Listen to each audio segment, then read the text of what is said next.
My sneakers, I have on custom sneakers. One of them says live and one of them says love on the back.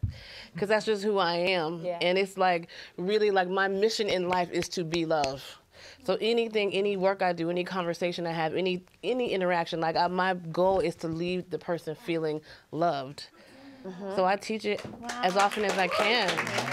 Because, like, somebody has to do it. Somebody has to do it. Yeah. You know, and if this conversation about wrong, it's like, what if we had stopped using the word wrong and just said it's out of alignment? Ooh. Yeah. You know, Yeah. like, and then, like, what is, but out of alignment with what? Like, what is our common goal as a human family? Like, what is our goal? And, like, are the things that we're doing in alignment or out of alignment with that goal? And if you find yourself out of alignment or you encounter someone else who's out of alignment, how do you pull them back in line without judging them, without making them wrong, without being violent towards them, without, how do you do that? Like, how do we do that and how do we teach it?